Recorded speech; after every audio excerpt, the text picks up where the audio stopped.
Okay.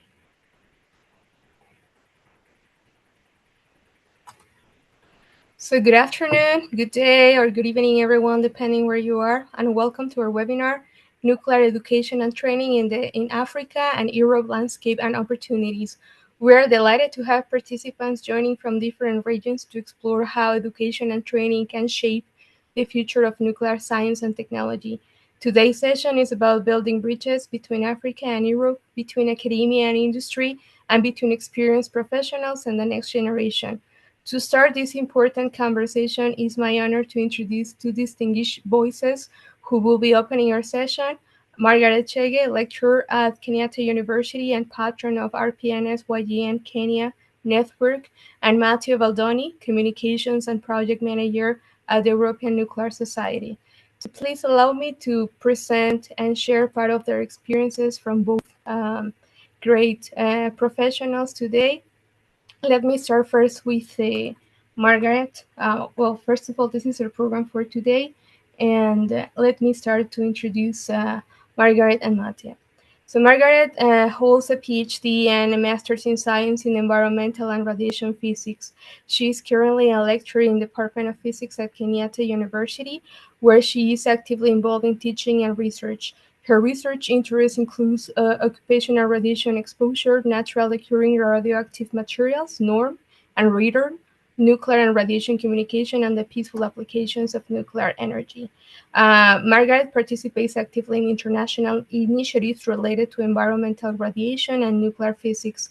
She serves on the Health Physics Society mentorship committee and contributes to several international radiation protection association task groups as NORM, education and training, women in radiation, and mentorship task groups. At the national level, Margaret plays a key role in establishing Radiation Protection and Nuclear Safety Youth Network, a youth-led initiative that promotes radiation protection, nuclear safety, and the peaceful uses of nuclear energy through the webinars, research training programs, and partnerships with both local and international organizations. And please allow me to share part of the experience of Mattia. Mattia Baldoni is a communications and project manager at the European Nuclear Society, which promotes the development of nuclear society and technology and the understanding of peaceful nuclear applications. Based in Brussels, European Nuclear Society brings together more than 12,000 professionals from the academic world, research centers, industry, and authorities. Please, Margaret and Mattia, over to you. Thank you very much, Florentia, and hello, everyone, wherever you're joining us from. We are truly honored to have you here with us today. Allow me to, first of all, acknowledge our host, the Radiation Protection and Nuclear Safety Youth Network Kenya, and the Women in Nuclear Innovation, not forgetting our partners across YGNs in Europe. We have Power YGN and the Africa generation in nuclear. Your collective effort has made today's event possible. Today's webinar presents a valuable opportunity for cooperation in nuclear education and training between Africa and Europe. For Africa, the cooperation can lead to the strengthening of safe and secure applications of nuclear technology in sectors such as energy, health, agriculture, and industry. While in Europe, Europe stands to gain new perspectives and access to a dynamic pool of emerging talent. Together, our regions can build powerful bridges through joint training programs, research partnerships, and inclusive networks that empower the next generation. To the students, young professionals, and budding leaders with us today, you are the future of this field. Your curiosity, creativity, and ambitions are what will shape the next chapter of nuclear science and international cooperation. I therefore encourage you to participate actively and make full use of this platform. With that, I formally welcome you all to today's webinar.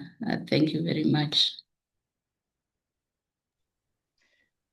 So, well, I also want to share my warmest welcome to all the participants on behalf of the European Nuclear Society and also of the Cross-YGN collaboration. Maybe I could share a few words to introduce what's this kind of cooperation.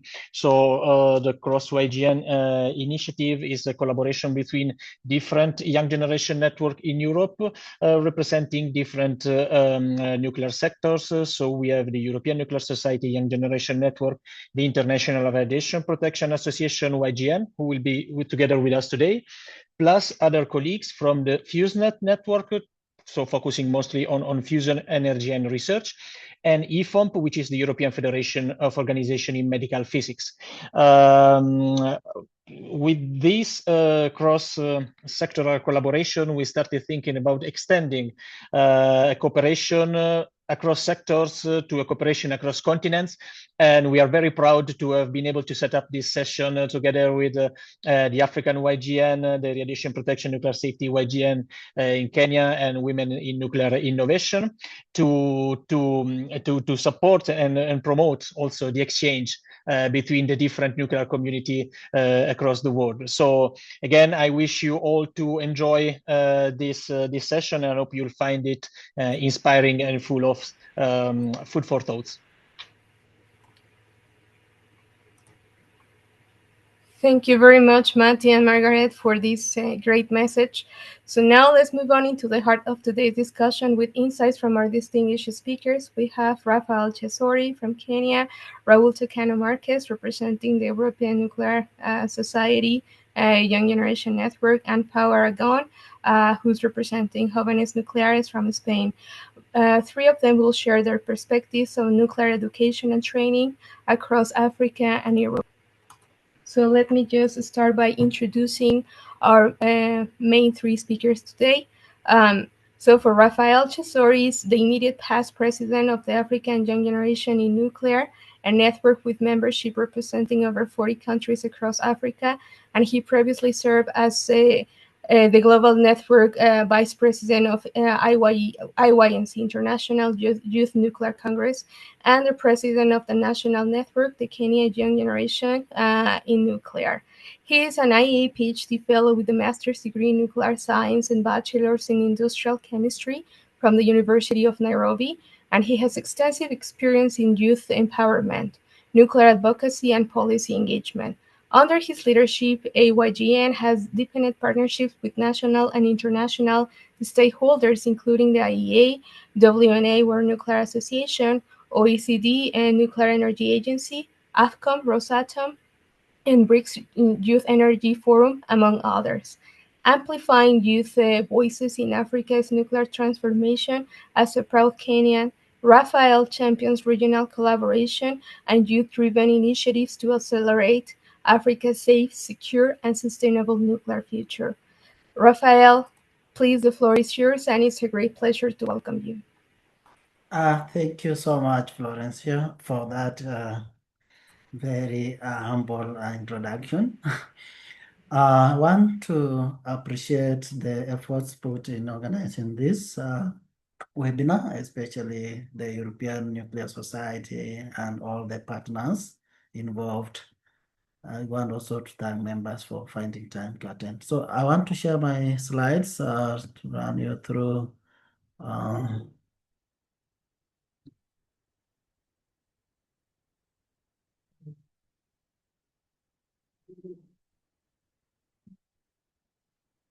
Are you able to see my slides now? Yes, now you're returning to the first. Okay, thank you. I stopped Please at the end. So basically, of course, I'll be providing the African perspective into this webinar on nuclear education and training. And I will focus more on the opportunities and challenges that we need to overcome to ensure that we are building the competent future workforce that we need for the industry, especially Africa being the nuclear power frontier. Of course, as Florencia mentioned, I'm the immediate past president, so I'm representing the network, but from next year we'll have the new president taking over the seat. And you'll be able to. Of course, I hope Abubakar is in the meeting. I will be able to introduce him at the end of my presentation. Thank you. So my presentation will include the following. I'll talk a little about the YGN networks, how we are actually interlinked with all other global networks as a continental network, the momentum, nuclear momentum in Africa. I'll talk about why nuclear matter for Africa. We may have a different approach as opposed to maybe the way Europe approach and Americas. Africa may be having a unique approach, so I'll just may mention on that. Current education landscape, just a glance on how our education looks like. The major opportunities for young professionals, challenges, AYGN strategic law, and what Africa needs now, then our vision for the future, and I'll offer my closing remarks.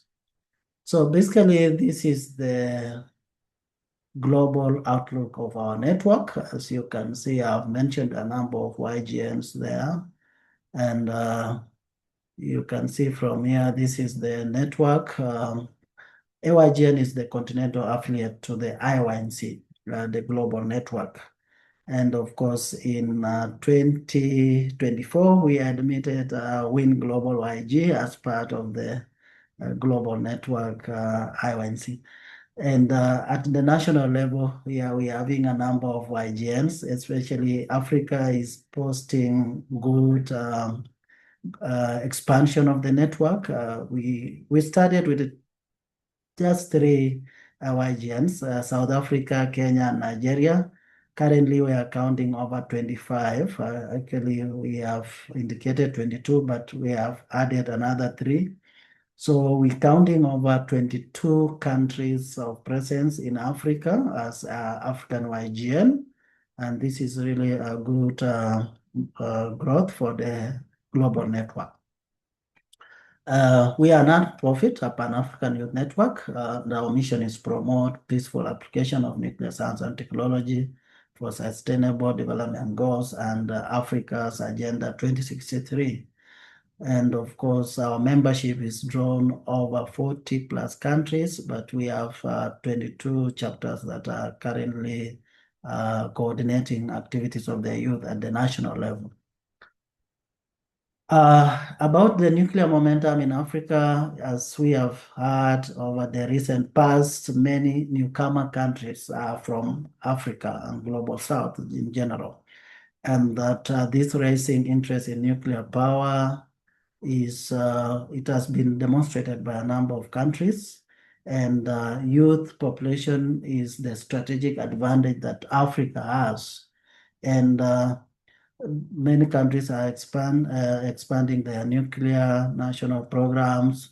We can mention a number of countries that have really made good progress, especially those who have already committed to tripling nuclear energy production by 2050.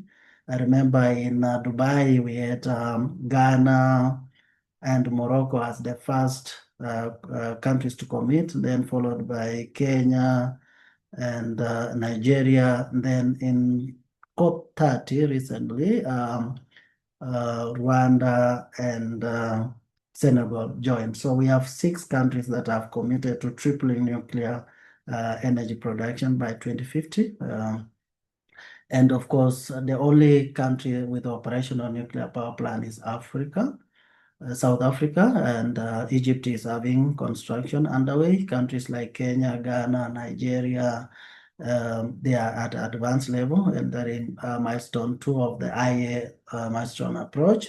So they are ready to start procuring the nuclear power plants. And I must mention that in the African context, we are actually guided by the Pelindaba Treaty. And this draws back to when South Africa became the first country to decide to dismantle its nuclear weapons and declared Africa was declared as a nuclear weapon-free area. This treaty ended in force on July 15, 2009, when the 28th country signed, making it a force to implement the nuclear weapon-free treaty. So our priorities in Africa, actually, as I mentioned, is majorly on the peaceful, of course, applications. Currently, we have only South Africa as the country with a civil nuclear power plant generating electricity. The others are having research reactors, the likes of Morocco, Egypt, Ghana, Nigeria. They have research reactors, and much of the applications are on non-power, especially in health, agriculture, water, and industry. These are the main areas that we have seen as entry point when we are doing our advocacy, because this relates well with many countries across Africa. Of course, Egypt is joining South Africa as a nuclear power state, and maybe Kenya or Ghana or Nigeria will be the next in that list. So why nuclear matters for Africa is just to elaborate what I mentioned. Africa needs a lot of electricity or power supply. Many households, nearly 600 million Africans in the dark. Even when you see in the satellite images, Africa is presented as a dark continent because we have energy poverty. So with the nuclear in the energy mix, we believe that this will really eradicate the energy poverty, power our industrial processes, ensure that we have food security. As you can see from my green picture here, it's a plantation of rice, and we have to secure our communities with the food security.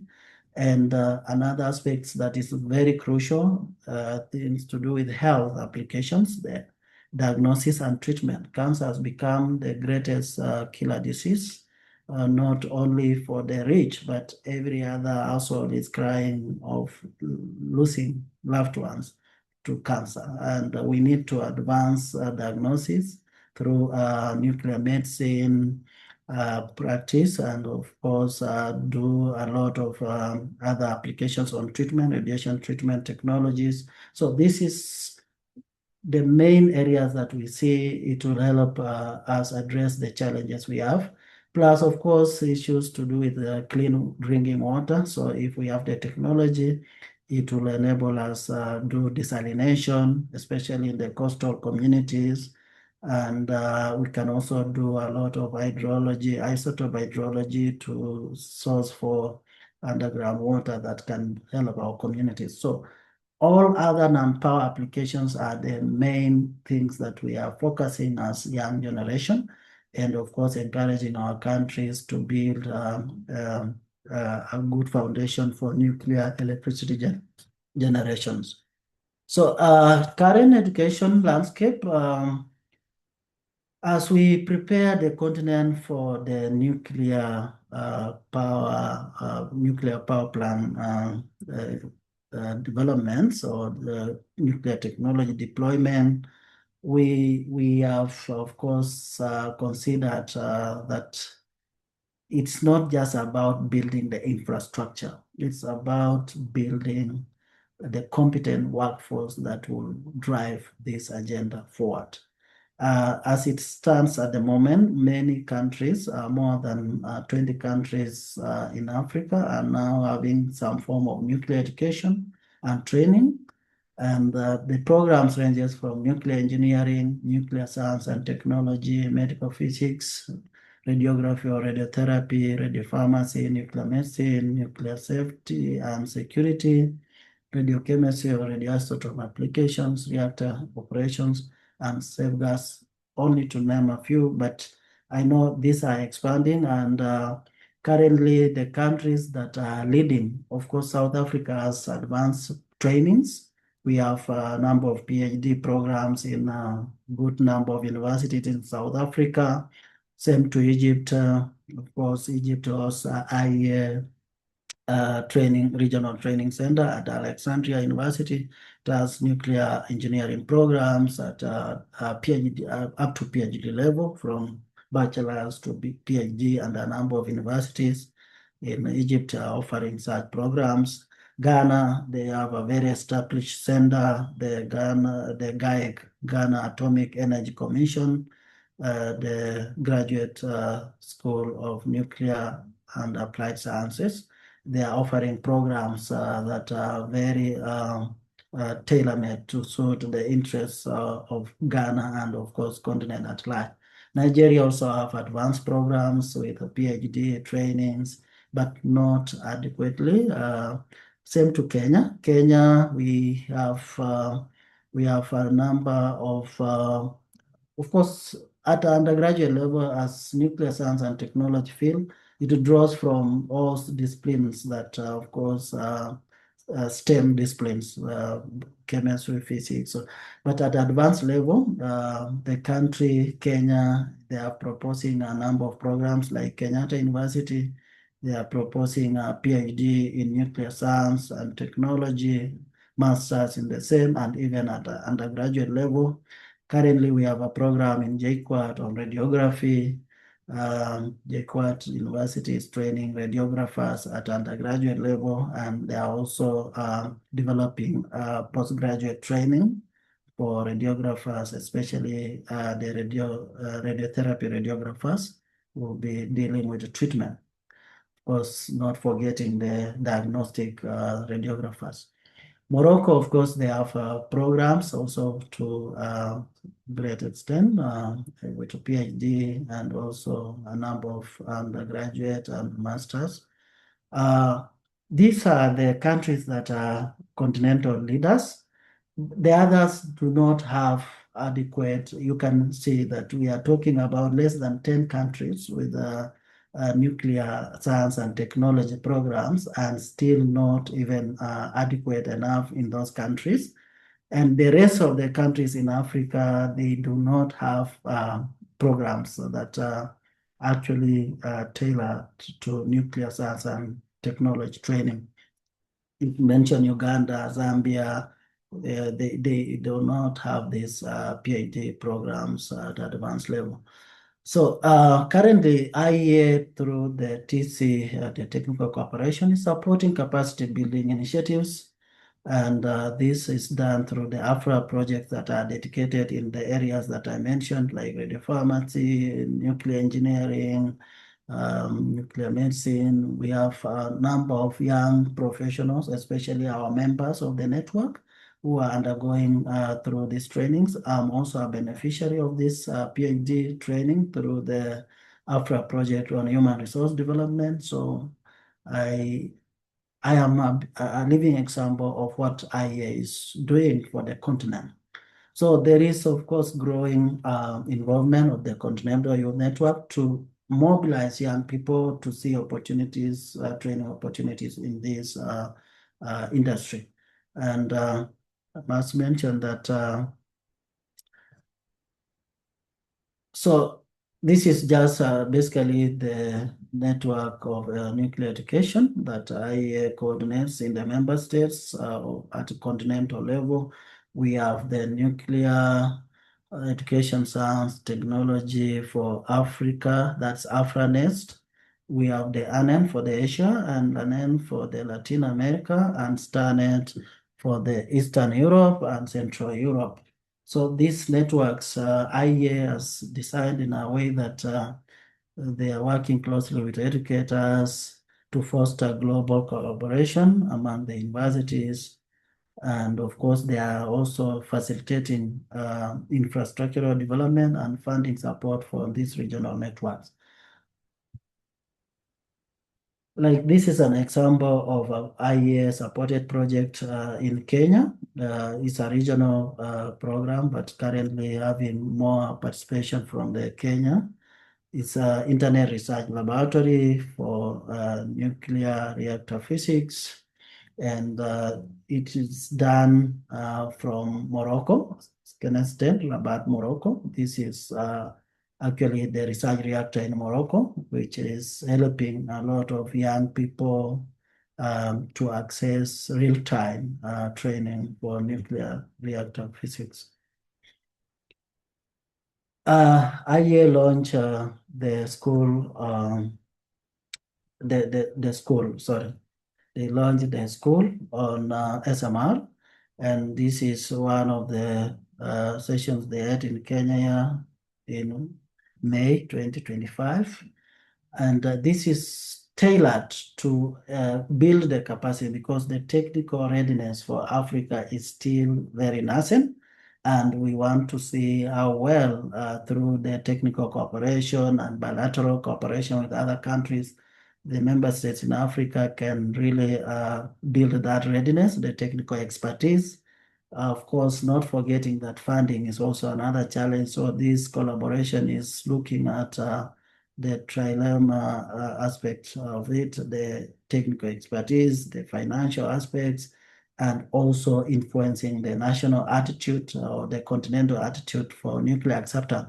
So basically, our network is well strategically positioned to advance this agenda through awareness creation, through having our young people enrolling in these training programs, and of course, building that future competent workforce that we want.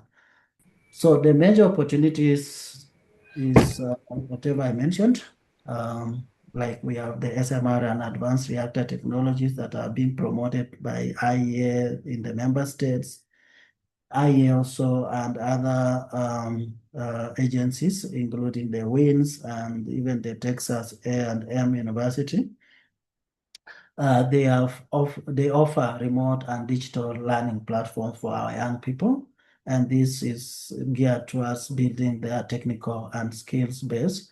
And again, there is increased global partnership and scholarship opportunities. Like recently, Africa, it was not Africa per se, but it was open for many countries. The Chinese atomic energy sponsorship or scholarship aimed at building or training at advanced level, masters and PhDs. We have, of course, the IEA fellowships. We have also other agencies that are offering some programs that supports this kind of trainings. The key challenges that we note, despite of the fact that we are so hungry for knowledge and kind of agitated to have nuclear in our energy mix, we are experiencing shortage of qualified instructors. I can cite a case example of our program here at the university, JQuad. Radiography program has been there for some time, but we still lack PhD holders in radiography, and it has made it a bit slow for us to train at advanced level masters and PhD, although we have made that proposal. So this is an example. Again, another example is when the KAIST, the Kenya Advanced Institute for Science and Technology, which is located in the Kenya city called Concert Technopolis. They have advertised for positions for professor and assistant professors, and still we are not having interested people applying for this. We don't have enough at the national level. We have to go outside. Funding constraints for advanced learning. Of course, I mentioned that it's most of the trainings that are happening is supported by the IEA and limited other countries who are supporting this. So this funding constraints makes it look like we are only sending a few members, a few young people to train. But if we have the local capacity, it will mean that our own universities can admit more students and build this capacity at maybe lower cost. And even national integration of youth into nuclear programs. This is something that we have noted over the years since we launched our network. And the reason why we came even together is to see how well we mainstream the youth engagement. Rafael, So, sorry for interrupting you. You have 2 minutes left to cover okay, the. thank you. I'm almost finishing. So Thank you. AYGN's strategic role is actually on awareness creation through outreach programs. We do outreach to schools and also supporting capacity building. And through our biannual program, the African Youth Nuclear Summit, we really create this platform for knowledge transfer. And also we have engaged ourselves through policy engagements, especially at the GC, IEGC, also the COP, and our members are involved in national level projects in those areas mentioned there.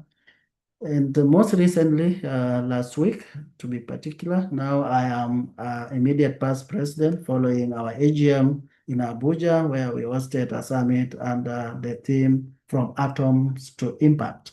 And we were focused on how these atoms are actually impacting our lives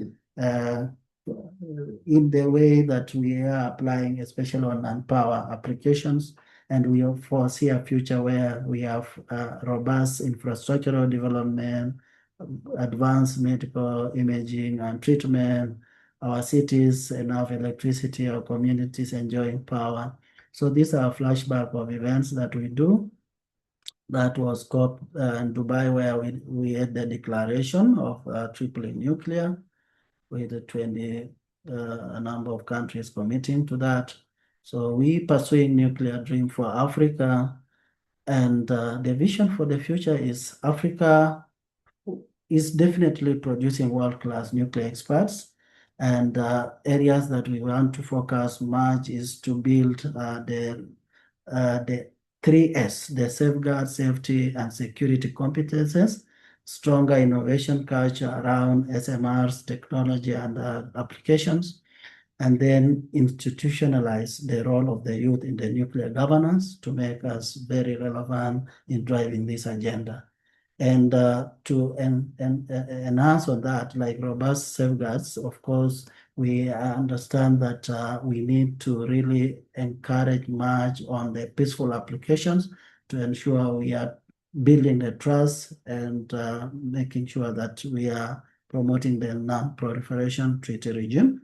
And our youth will have this dual responsibility to expand the peaceful application at the same time advocating for the NPT. And institutionalizing the youth, we want this support to be very deliberate to the youth networks. We want them to be encouraged and supported for education, training, and internship opportunities in nuclear science technology, and also enhance the youth contribution in Africa's voice in the global nuclear governance. And of course, what we need at the moment is industry-driven training pipelines, youth-targeted technical fellowships, and sustainable funding mechanisms, where we need to strengthen our academic partnership with all like-minded networks across. And my closing remarks that the Africa's nuclear future depends on skilled young professionals. AYGN, we are committed to empowering the next generation of nuclear leaders. And we believe that through education and collaboration, we'll be able to have sustainable nuclear development. Thank you.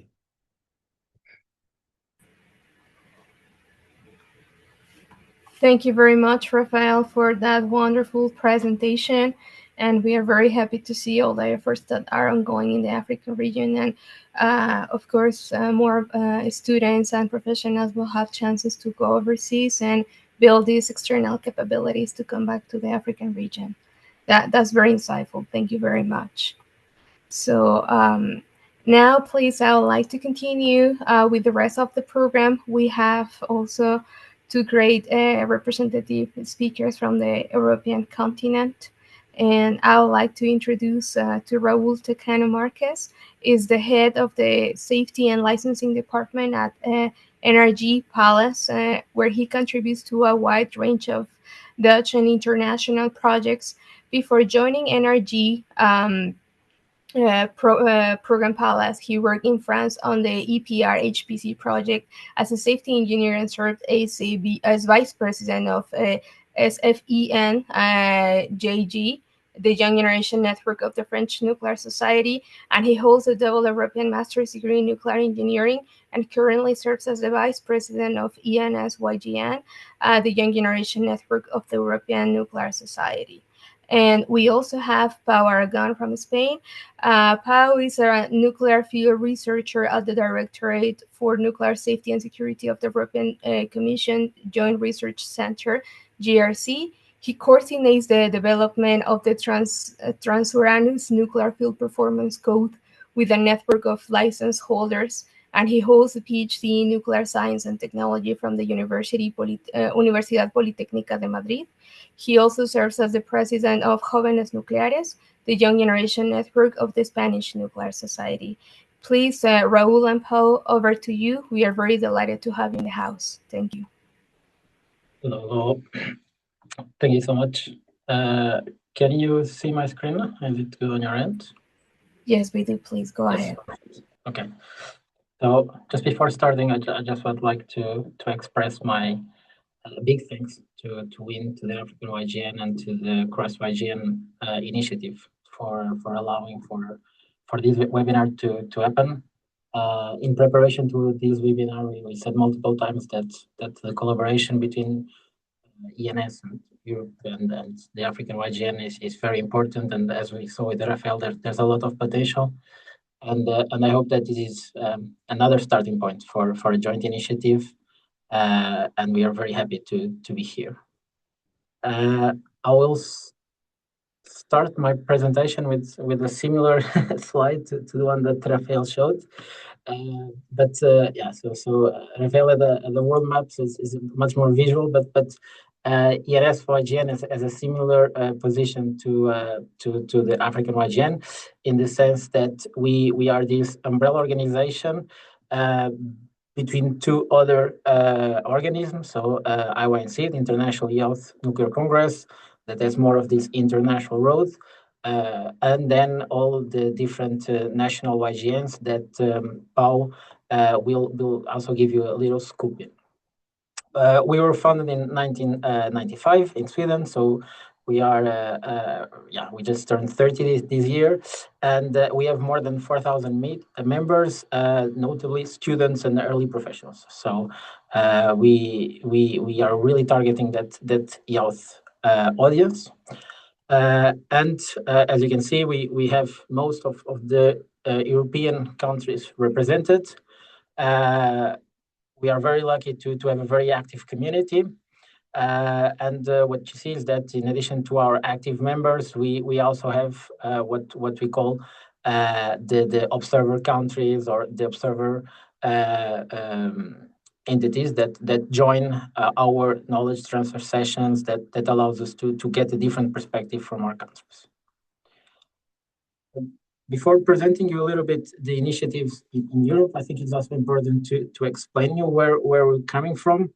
And yeah, we normally say that in the nuclear landscape that there's a lot of initiatives, and so it's important for us to say, okay, what is our goal? What is our tree? And so we have this analogy, and so our values, our roots are as you can see here, the empowerment of youth. We strive for technology, integrity, and neutrality.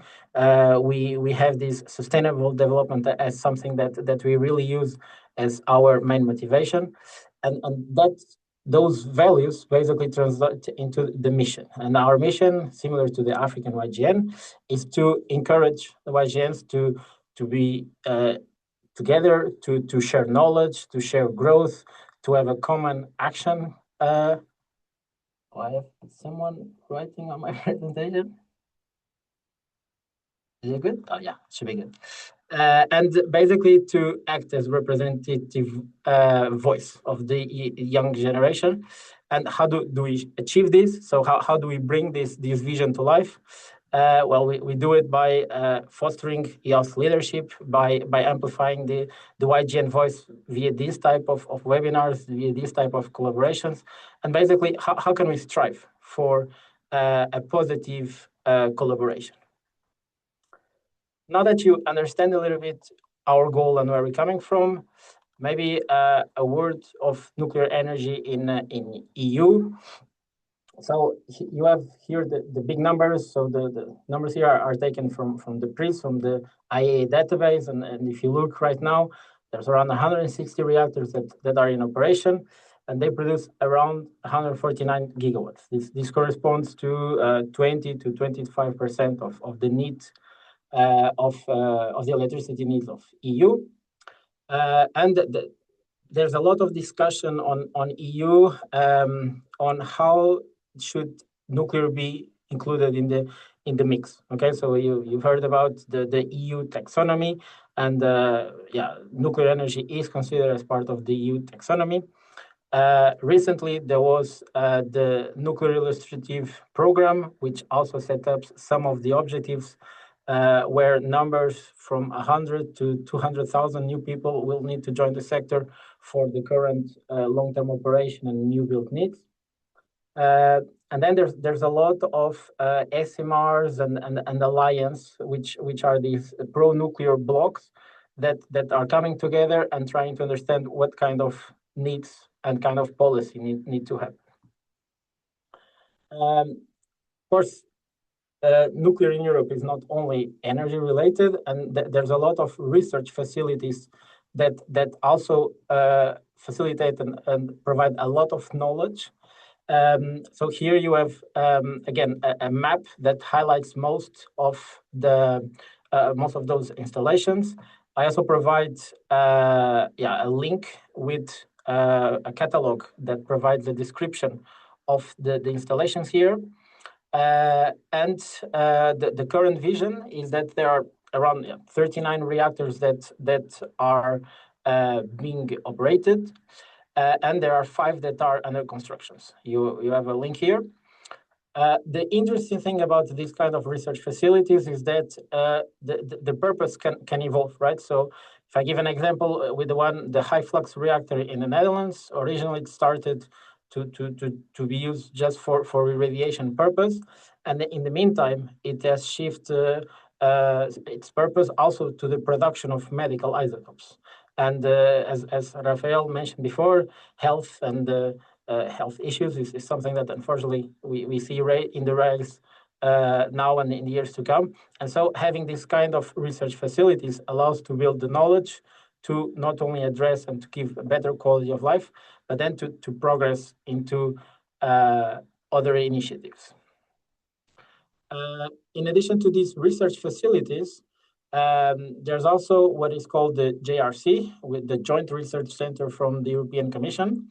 And these are independent poles across Europe that conduct independent scientific research.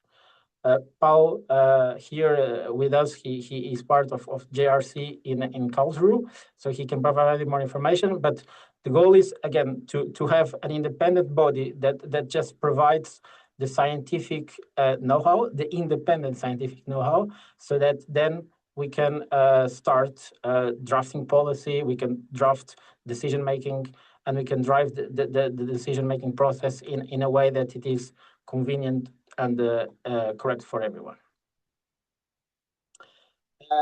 I have some examples of the type of master programs that have been established in Europe, and it could be interesting to establish across Africa or worldwide. There's a link in the presentation, so this can be obviously facilitated to the audience. But what you see is most of the programs have different tracks. So we don't necessarily want everyone to become an operator, but they can also become an expert on waste.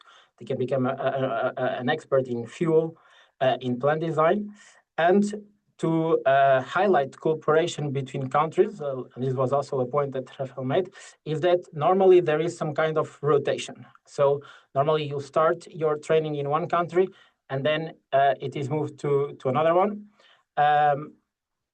Just to give you an example of this, so the first one that I'll show you, the Sarin project, as you can see here, you would have one first semester in France, and then depending on the specialization you would like, you would have one option in Spain and another in Finland. Then you would go back to versus either to France or Slovenia, where you would finish your studies. And what you can see is that a lot of these initiatives, so this is another example, masters, you have 1 year in a certain university, you have a second year in a second university, and in between, there is some kind of summer school or some kind of complementary skill set. For the ones that are more interested in fusion, that is also the case, and you can see here that the opens are open at the moment, so the applications are open at the moment. And for the ones that are more interested in nuclear physics, again, other type of initiatives. Some of these programs are indeed European, but others are with international parties. So as you can see here, this one is a consortium where South Africa, Morocco is represented. So it's a bit up to you to see what are your interests and what are the opportunities in that field. Other international opportunities that are interesting for you to look is to look at the funding that is available, right? So Erasmus Plus, I'm not sure if it is outside EU, but I know that there's IAEA grants, Maria Slodowska scholarship. It's an opportunity for a fellowship program that you can look into. Obviously, and Rafael highlighted this with this presentation, the network that you end up developing by joining a young generation should not be understatement, and it's very important for you to tap into network, into asking how's the experience of living abroad, of looking into other opportunities. So don't feel shy, and just ask for those opportunities.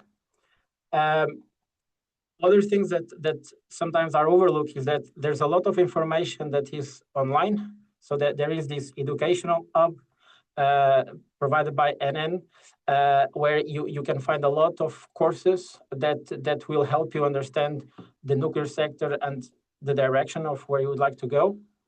And in addition to that, there's a lot of international initiatives. So there is the Empower program from WIN, which aims at the future leadership. The Lisa Martin program from IAEA, the Nuclear Energy Management School that we co-organize with our conference. So there are a lot of international initiatives for the ones that want to go into those programs. And finally, a last slide on my side to say that we try to, of course, a lot of our initiatives are local, but we try to have more national events. And so we have our biannual scientific conference that this year was held in Zagreb. In 2 years, there will be, the next edition will be in Rome. And next year, there will be IYNC in Avignon. And that opportunity is open to everyone. And an initiative that I would like to maybe tease a little bit for the African colleagues to also try to develop internally is we started this I4N contest, so Innovation for Nuclear. And each year we see the growth. We started with 3 countries, then we had 5, and now we are 10. And basically it's to motivate debate and innovation across countries. Okay, I can tell a little bit more after if there are some specific questions. But yes, reach out to us if there are any questions. And I would like to give the floor to Paul to talk a little bit about the Spanish experience. Thanks a lot, Raul. I think you will have to pass the slides, but okay, I'll just let you know. Mm-hmm. So the topic of this seminar, although it's nuclear education and training, I always found that the best way to access these nuclear education and training opportunities sometimes come together with your involvement in these YGN organizations. It's the best way to build a network among colleagues, future colleagues, or just friends that have similar interests to you. So now Raul just presented a lot of very nice and useful information about what potential grants and education programs, but it can be overwhelming. The best way I find to have access to all of these and to get to know about them is if a friend tells you about it. And this is why here I would like to deepen a bit into what these young generation networks in Europe, in particular in Spain, look like. And as Florencia very well presented me, I'm Pau Aragón. I'm currently the chair of Jóvenes Nucleares. Jóvenes Nucleares is the Spanish way of saying Spanish Young Generation Network. It makes it shorter for once. And I will present basically one success story, which is related to social media. But first of all, if we move to the next slide, I would like to introduce who are we. Basically, we're a very large YGN with over 2,000 members. And within these 2,000 members, not all of them are, of course, active in the organization or participation of our activities, but we have around 50 active collaborators, which help us coordinate and organize the very wide range of activities that I will present briefly. And all of this is coordinated by a board. You can see our faces there. I'm there as the chair, but we have a vice chair, and then we have different responsible people for different teams in which we are organized. In a similar way to ENS-YGN that Raúl presented, we are next year celebrating 30 years of history. And along these 30 years, our main accomplishment, I would say, is that we became a real reference for nuclear science and technology dissemination in Spanish, not only in Spain, but also in South America or all Spanish-speaking countries. We have followers from all over the world, and this is really an accomplishment that I wanted to highlight. We are volunteers. We devote our free time to this. We are completely apolitical. And however, with a topic such as nuclear, which is always under the scope of many people that want to, a lot of disinformation around it. It's not always easy, but we manage, as I said, in our free time to become a reference because of our experience, our knowledge in the field, and always hand in hand with science. Next slide, please. We have also our own goals.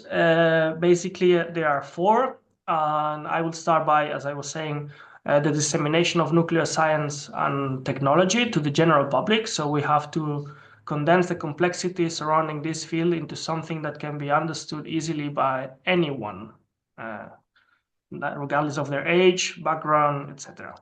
The second thing that we do is to try to foster the debate about the potential, the peaceful applications of nuclear energy, not just electricity or energy production, also medical applications, agriculture, and to make the people realize why it has a lot of added value to having it, to integrate it in our mix. This is especially relevant now in Spain since there's a plan to close our nuclear power plants by 2035. So we are putting a lot of effort into this debate fostering. Third, to facilitate the integration of young professionals into the sector, and this is why this is more in line with the seminar today. As I was saying at the beginning, if you create a network with people in the same career level as you and with the same ambitions, objectives, or similar ones at least, this is going to facilitate your integration in a sector that actually it's quite small. It's very easily in a few years to know more or less everyone working in the nuclear field. And finally, to promote the exchange of knowledge between what we call the senior generation and the younger generation. There's a huge gap, at least we see this not only in Spain, but in Europe in general, of 2 generations that have not always been transferring their knowledge and experiences in the most efficient way. And this is something that we have to deal with now. So next slide, Raúl, please. Some of our activities, I will go quickly through this, but we have, and sorry it's in Spanish because I just reused it. I thought it looked nice. We have some seminars online, but also in presence about advanced reactors. This is the main seminar that we give every year for a month on advanced reactors and SMRs. We have written a book in Spanish, which we are currently translating to English, and we will be very happy to distribute for free when it is translated. If any of you know Spanish, you can already access it through our webpage. We are continuously providing courses at universities. We have 4 types of courses on nuclear fission, nuclear fusion, medical applications, and waste management. They are 4-hour courses that we provide at universities, and then the students can get certificates. We give a lot of talks in schools, but also in bars. Some of them are in the form of workshops about certain topics, also STEM workshops. And then we also do scientific or technical visits to nuclear power plants or different type of nuclear installation. And of course, we have a very active involvement in other international activities, such as the one that Raul just presented, this I4N, Innovation for Nuclear, which is a European-wide contest in which we are actively involved. Next slide. And the success story, which is why I believe we reached such a large number of members, and why we have awakened so many interests from the society in general in Spain, is through our social media.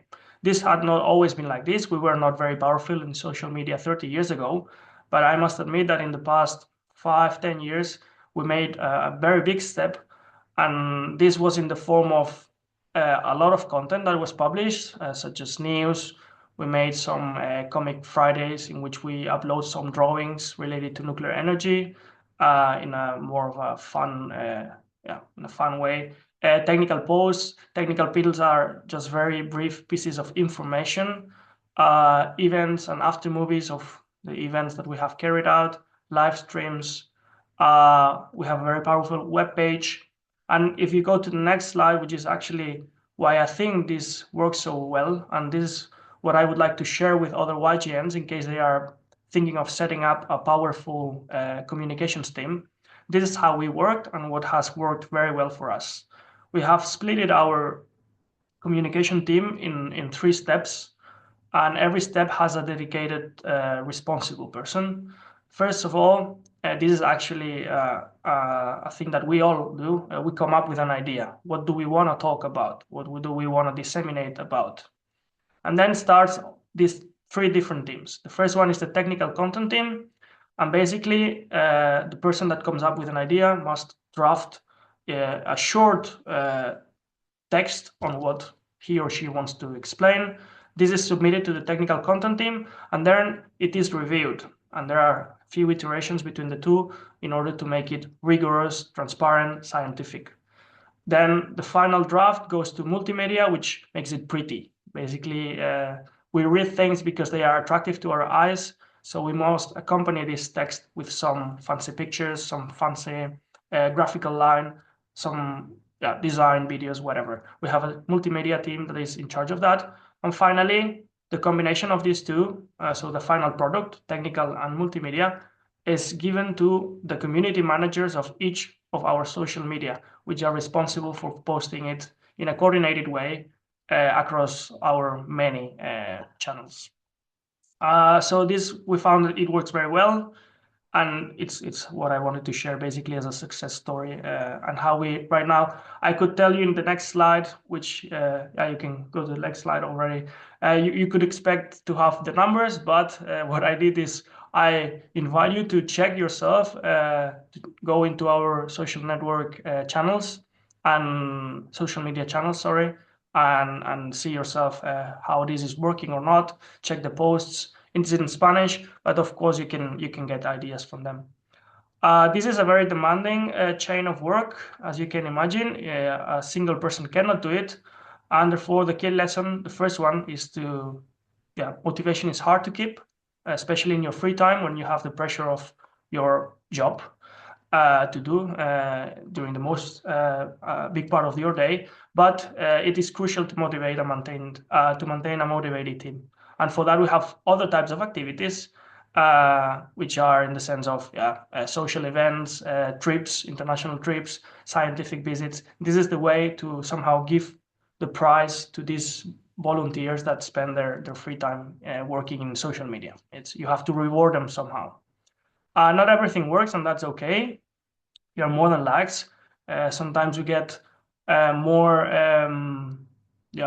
You learn more from the mistakes than from what is actually working. And finally, to keep your objective, scientific dissemination, and to tailor it to your audience, which is not sometimes within the nuclear sector. We must speak for everyone and not just the technical people that write the stuff behind the screens.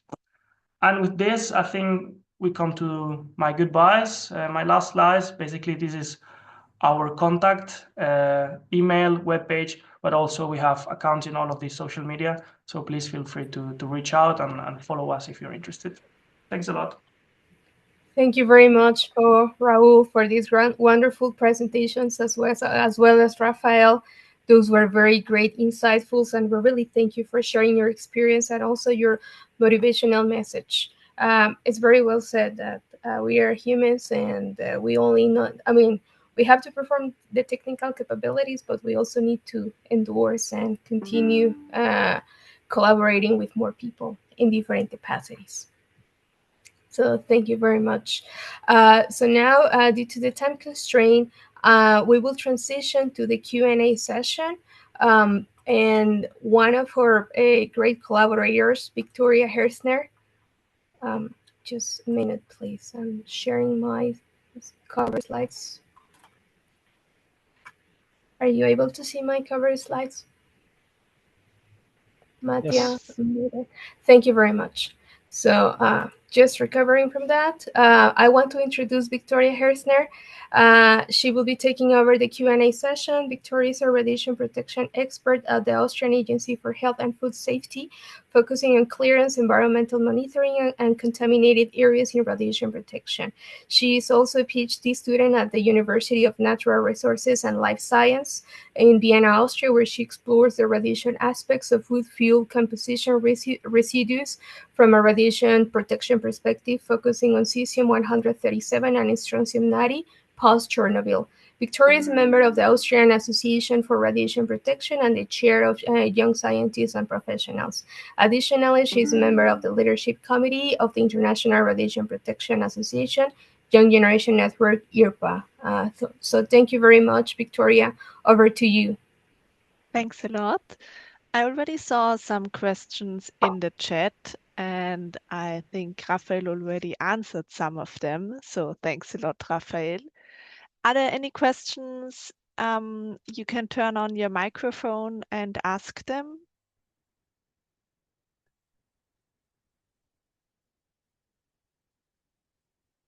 If not, or if you're still trying to turn on your microphone, I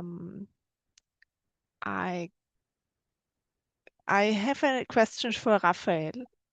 You said there are 22 chapters in Africa with different YGNs.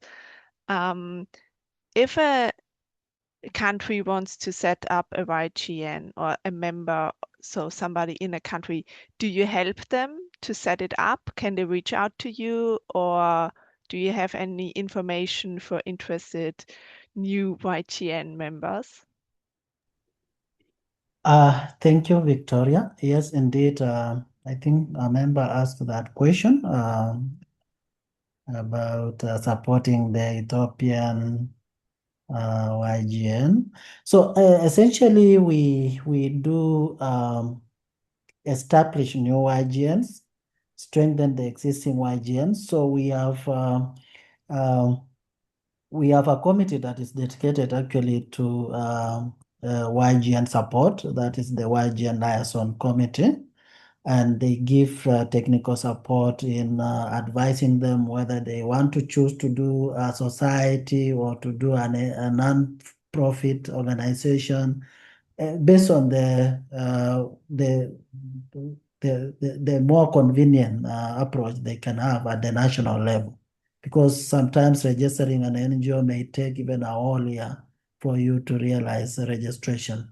And some of our IGNs have been struggling with such limitations.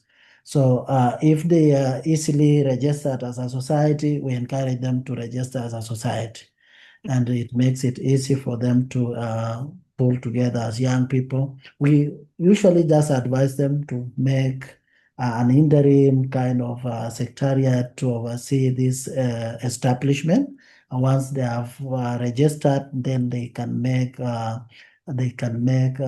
do an election to have formal leadership in place, And again, we link them to IYNC to be registered officially as to have a national representative at the IYNC board, and of course to have a vote at the board.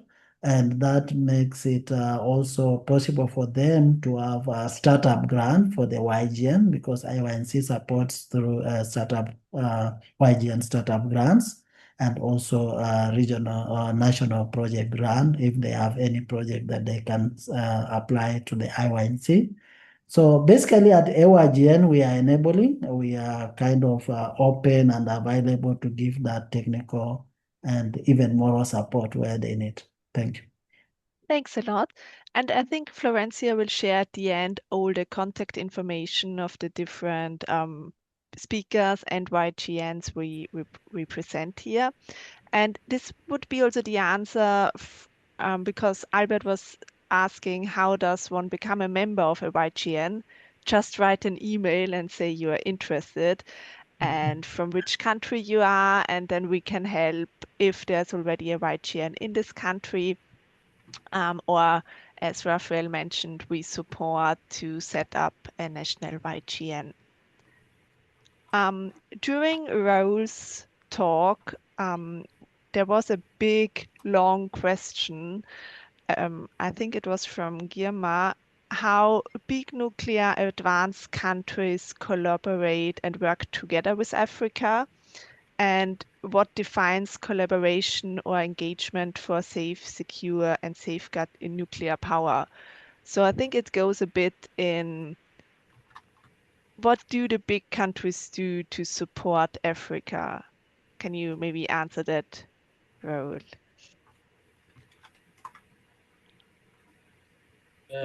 Yes, I can share my perspective. I think it's a very interesting question, and I don't think that there's just a correct answer. I think something that I try to show in my presentation is how the educational system was set up in Europe, and what were the main objectives.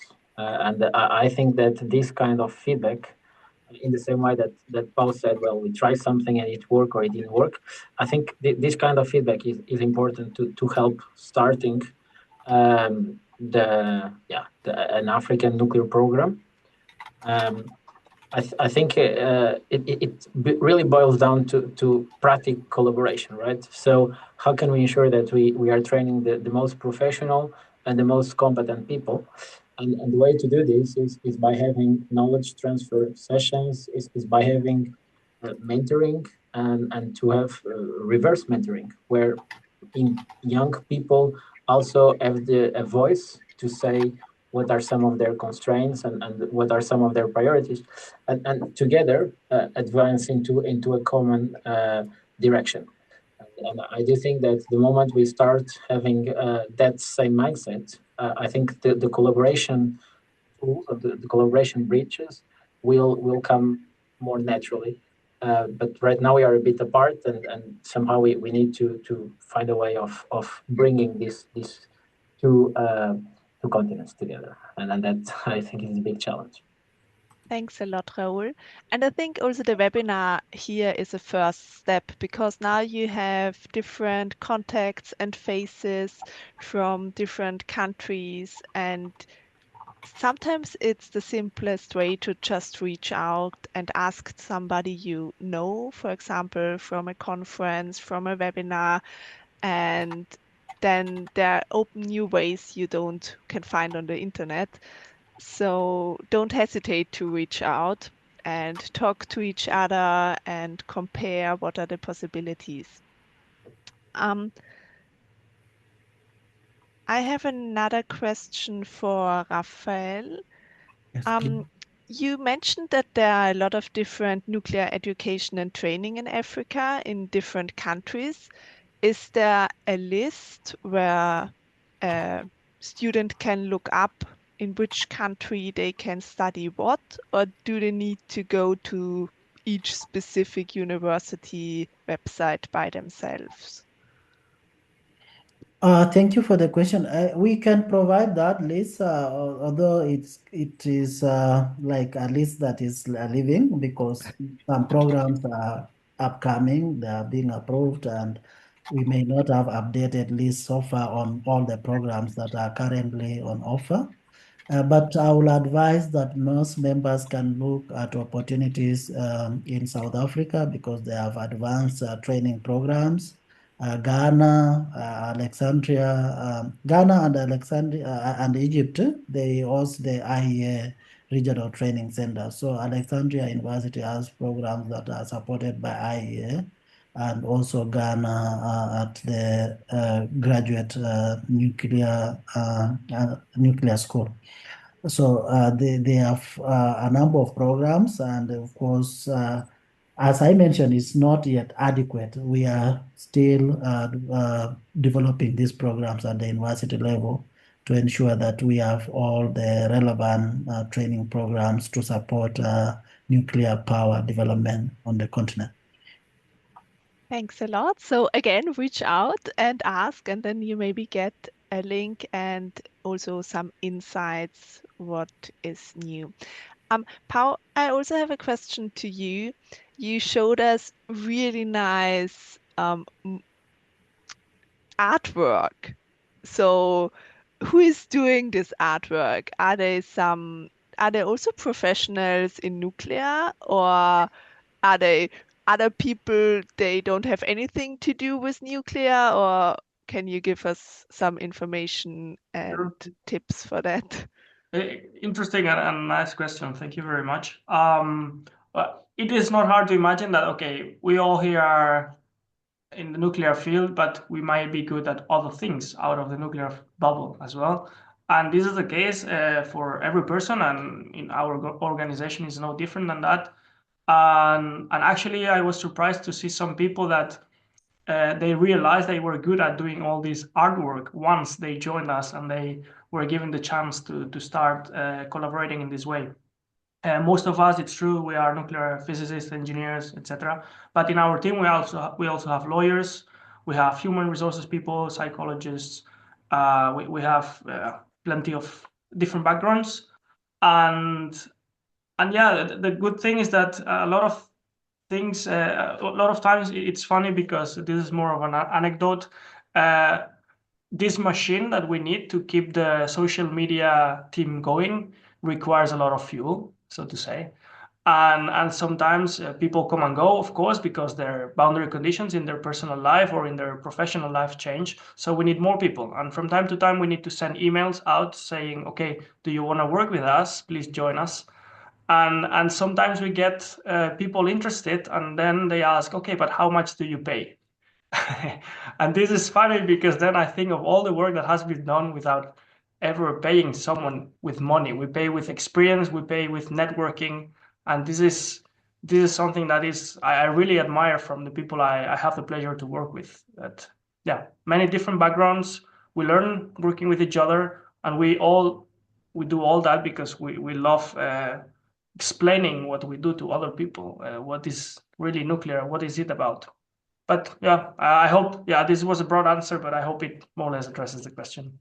Thanks a lot. And you mentioned something really interesting, what we should keep in mind, because nuclear is not something only for technicians. You need lawyers, you need people who know how other people think and how what politicians want and what their thoughts are. So it's good to open networks also to other professions, and you can benefit from them. So I want to close the Q&A, and if you have any questions later on when you rewatch the webinar, or if you have questions where to study something, please reach out to us. I think Florencia already sent all the contact emails, and I give back to you, Florencia. Thank you very much, Victoria, for this great moderation of Q&A. You already got the emails from each network that it is present in this webinar as well. And I saw also some people very interested in the Asian scholarships, like in China or South Korea. So there are available opportunities from both governments through the Ministry of Education as well. And there are different partnerships and collaborations. So we really encourage you to visit the links that we share in this webinar. And also, if you have any further questions, you can email back to us. So now I'd like to move into the closing remarks and further announcements from two great collaborators from this event. It's Edwin Kagai and Matthew Baldoni. We didn't have in the program today Edwin before, so let me just introduce a few lines about his professional career. Edwin is a dedicated radiation and environmental physics final year student at Kenyatta University and the Secretary General of Radiation Protection and Nuclear Safety Youth Network, RPNS-YN. And he is also the Kenyan representative to the International Radiation Protection Association, Young Generation Network, ENS-YGN, serving as secretary. He's passionate about radiation protection, nuclear safety advocacy, and empowering young people to actively shape the future of nuclear science and technology. So Edwin is very passionate about combining his studies with community initiatives to inspire youth involvement in science and safety. So please, Edwin, over to you for closing remarks and to Matti as well. Thank you. Thank you, Florencia, for this time.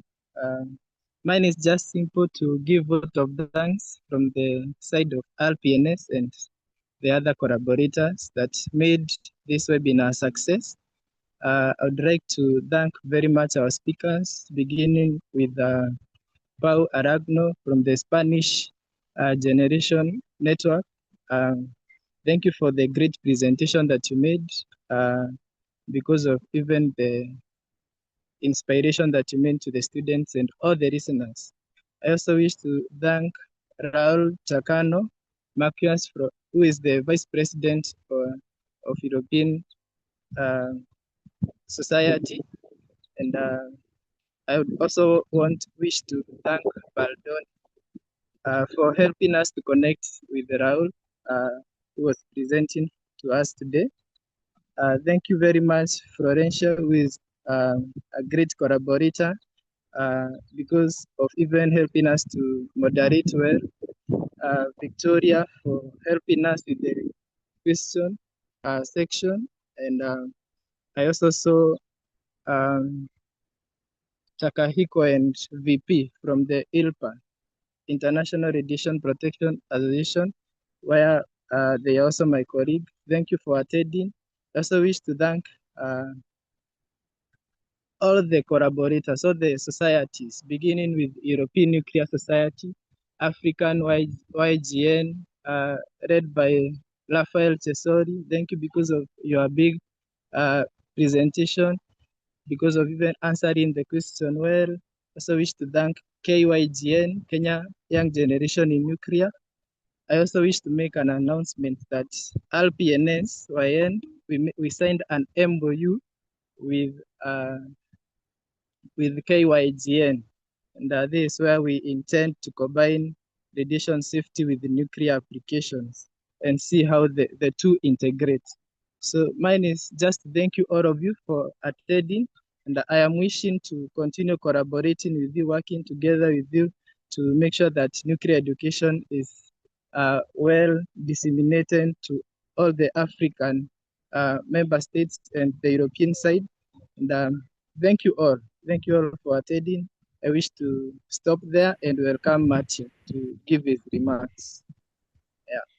Thank you, Edwin, and I want to join my my message, and thanks also all the co-organizers of this very interesting session, and I really hope that we'll be able to organize similar ones in the near future. As we saw, nuclear science, nuclear technology has many applications, in many sectors, in many fields, and we also as Cross-YGN initiative represents some of them, so we will be more than happy to renovate this collaboration early next year.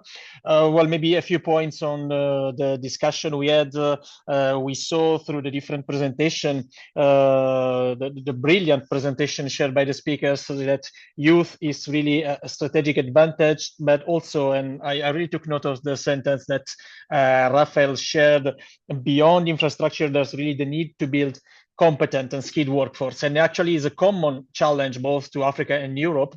And to summarize, I think the presentation has been really at the advantage to be mutually interesting and instructive for both communities. So I hope that from the European contribution, we have been able to give a pretty comprehensive overview, even in the short time, and the same for us learning the current trend, the current opportunities that the African nuclear sector is offering and promotes has been particularly interesting. So with this comment, I would like to thank again all the participants and the speakers, and I pass again the mic to Florencia. Thank you very much, Mattia, and to all the remarks and the participants. So again, I'm sharing the context of each network that you can reach out to all of us, depending of your interest of joining the networks. All of us will be sharing the procedures or forms to register. Please don't hesitate to get back to us. And also, please stay in touch with us for more events, or if you have a specific request where you would like to collaborate with us further, please don't hesitate to tell us. So that will be all from our end. We really thank you for today's participation. We wish you to have a very good rest of your day or evening, depending where you are. And thank you for staying with us. Margaret, would you like to add a few words before we end this session? Thank you, Florencia. All I needed to say has been said by Edwin and Mattia. Just to appreciate ENS-YGN. Victoria, we appreciate for making this connection. Mattia, we appreciate for agreeing to this webinar and bringing on board Raul and Pao and Chesori. We, our youth, our students at the university, young professionals, really look up to you, and we hope the collaboration that has started today between African youth and the European youth continues. Thank you so much, everybody. Thank you. Thank you very much to all. And that's all from our side. So have a very good rest of your day, depending where you are. Thank you. Thank you all. Thank you very much. Have a good day. Thank you very much. A good day to you all. Thanks. Bye.